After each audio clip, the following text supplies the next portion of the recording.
Yang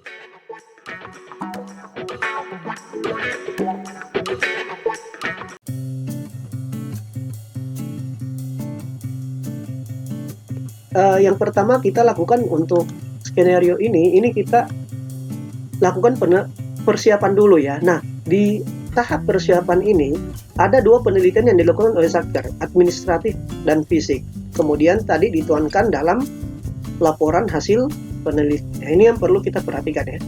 Kemudian setelah ini maka yang kedua step selanjutnya kita mengajukan permohonan. Nah, tadi ya kita lihat kemungkinan di Satker Bapak Ibu cukup di pengguna, tidak perlu ke KPKNL ya, karena sudah ada pendelegasian ke pengguna untuk barang yang tadi, persediaan dan lain-lain. Nah, di sini yang perlu kita perhatikan apa? Ini kita bikin dulu pernyataan ini. Jadi selalu ada surat pernyataan ya kuasa pengguna terkait barang tersebut. Nah, kemudian kita lihat dokumen-dokumen untuk barang tersebut ya.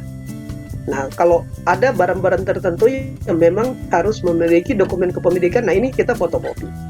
Nah, kemudian kalau dia memang yang kategorinya ada di KIB, nah ini biasanya tanah bangunan kendaraan yang punya KIB ya. Nah, ini kita lampirin kitnya ya. Nah, kemudian kondisi barang. Nah, Bapak Ibu, kalau laporan kondisi barang ini cukup di situ di Sakti ya, kita print terkait barang yang akan dimusnahkan tersebut kondisinya bagaimana ya. Ini harus jadi dokumen juga dan fotonya.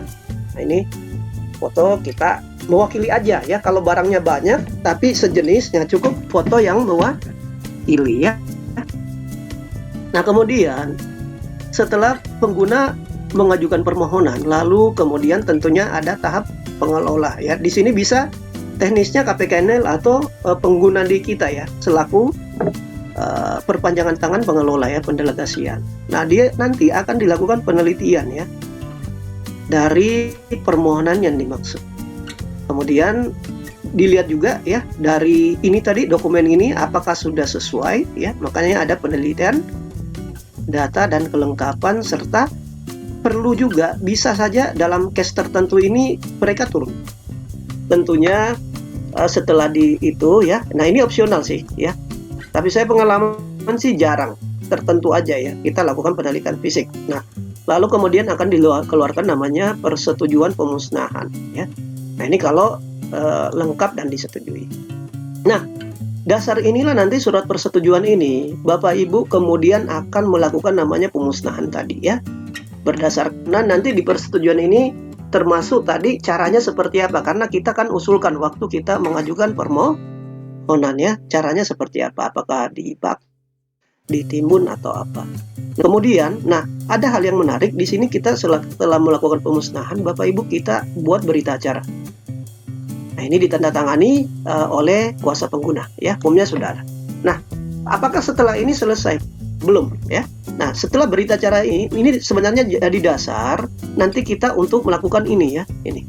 Jadi pemusnahan itu kita lakukan kan sebenarnya paling lama ya, paling lama 1 bulan sejak ini dikeluarin.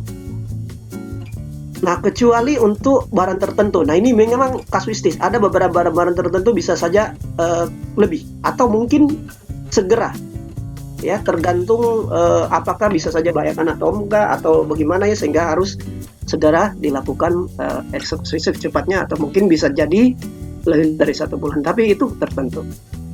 Nah, ini untuk pemusnahan. Demikian tema kita kali ini, dan jumpa lagi di video berikutnya. Salam dari saya, assalamualaikum.